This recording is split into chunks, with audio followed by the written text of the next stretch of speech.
Okay, next I get to introduce you to the microphone, a beautiful young man that I met only recently. But yeah, he's going to aspire and inspire for a very, very long time to come. His name is Ethan Lyons. He's a young Wirajuri student, activist and creative, fighting for First Nations justice through intersectional movements and organisations. Please welcome Ethan to the microphone. This one. No, I want to echo Aunty Jenny's acknowledgement and just also acknowledge that, Sydney, Gadigal and all the tribes here, the mob, have had a long and rich history of resistance, but also beauty and fierceness. So it's important to recognise both of those things. Like Aunty said, I'm a Wiradjuri student activist in School Strike for Climate and Youth Against Sexual Violence. I started my activism journey, since birth, but actively organising maybe 3 years ago. I attended my first rally. It was the Invasion Day rally when I don't remember, a child. But I went to the school strike rally in Sydney that had 80,000 people back in 2019. And following that, I've been an organiser, the only First Nations organiser in that team. For 3 years, I organised the March 25th rally and May 6th rally that had tens of thousands of people outside ScoMo's office. I'm here to speak about climate justice and what that means.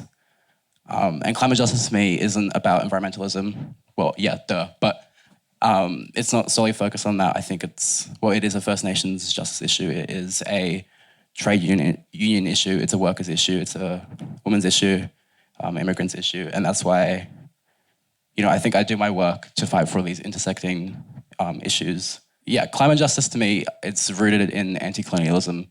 And I think that's why I do it the most, because Audre Lorde, I think, describes it really well.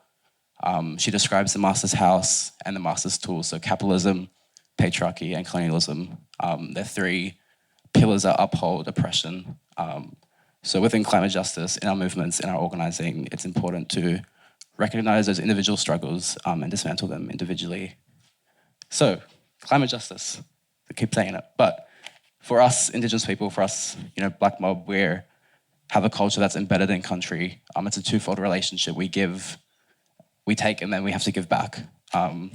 It's transactional, and I think that's why it's so important to fight for it, because like elders describe, it's a relationship that you hold with the country. And that's why we personify it. We say country has to heal, country's sick, country's hurt, we have to listen to country. So that's when we are in these relationships with country, it's important to defend it, because when there's abuses from gas, oil, and what's that one? Coal. Corporations like Santos who are fracking on Gomeroi country, it's not an attack on the land, it's a big attack on First Nations people. I think when people think about climate justice and its attacks on First Nations people, we focus on the actual land. We're like, oh, we're going to blow it up and dig it out, which, of course, is horrible. But when you kind of go out of focus on that, you have to recognise that that is an attack on First Nations sovereignty, an attack on First Nations people, kinship, culture. And I think that's why it's so important for all of us, even if we're not environmentalists. It's kind of just embedded into who we are. Next on the agenda is young people and why First Nations youth are so important in the climate movement. And I think a few points I came up with was we speak about elders and we speak about the relationships we have with our elders and the rich knowledge and traditions they pass down. And when we think about who they're passed down to, we think of young people. And that's why it's so important for young people to mobilise and work in their communities, because we're the ones that are going to have the knowledge passed down to us and then, intergenerationally pass it on to our kids. So that's why I think young people, First Nations young people, having an awareness of climate justice or just First Nations justice is so important, because if we still have those systems of oppression, like I mentioned, it's going to have impacts on our life. So I think personally a challenge I face is I'm not Black enough, I'm not cultured enough to fight for country, which is literally just a byproduct of dispossession and genocide. It's an idea that colonialism forces us to believe that we aren't cultured, aren't black enough, aren't strong enough to fight against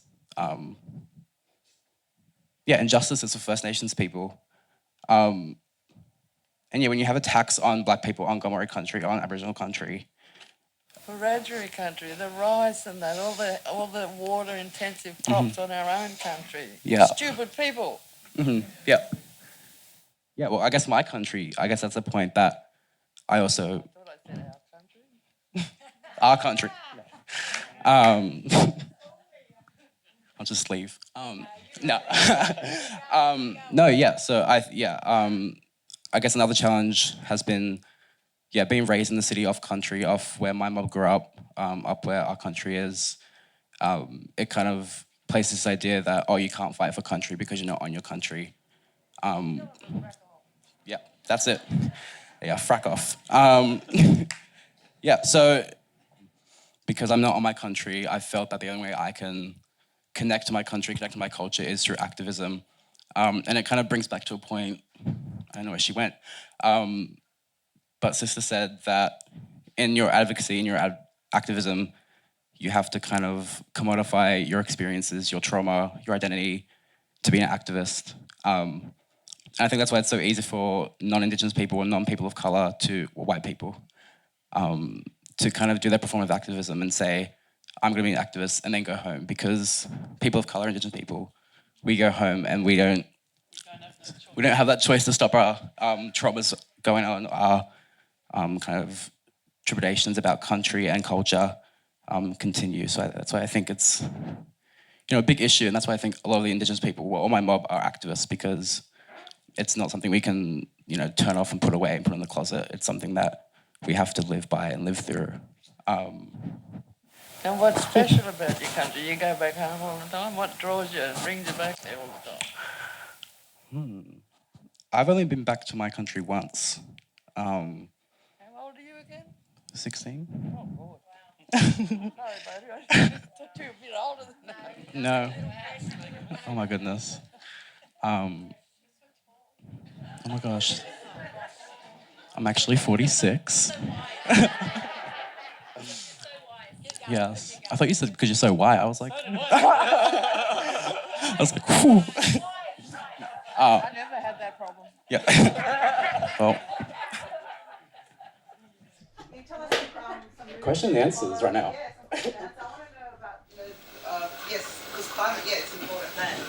Tell us about some movements and things we can follow. What's out there for people to be aware of, some knowledge. So right now, Seed Mob, I think all of you might know about it, is the biggest Indigenous climate network. It's youth-led. And they're doing some great work with, mob up in the Northern Territory and fracking in the Northern Territory. You can donate. So for Christmas, donate black. Also just, Gomeroi mob, their struggle right now against Santos and the native title, I think is, a monumental case of an infringement on First Nations people, because once that happens, once there's court decisions, state decisions, it's going to give leeway for a bunch more of things that happen, police brutality, state corruption, all these things are happening. But as soon as we give leeway to one issue or one thing happens, we don't respond. Those things, exasperate and continue. You said that you felt that you needed to get involved in activism because you grew up country. So how was that empowering for you? What did that do for you, in terms of feeling being away from the country? I think I have a great privilege as white presenting, quote unquote. And I think it's been really inspiring and moving to organise in these movements in School Strike for Climate or youth organisations and get other First Nations kids involved. I've implemented 3 different programs for First Nations engagement across 3 different movements, because especially in the climate movement, it's so white. And as we like to say, it's First Nations justice first before climate justice. But when you look at networks, when you look at organisations, those things aren't really implemented. So I think I have a lot of pride, in getting more Indigenous kids involved, and letting them know that this is their space, and they're the first and worst impacted by the climate crisis. I think that's the most inspiring drive for me in the climate movement. Give it up for the young nephew here, please. Yeah, come on. Make him feel loved. Like I said, you'll see this man again and again and again and again. And I expect you all there to be following him and supporting him and all of our struggles that you've heard tonight.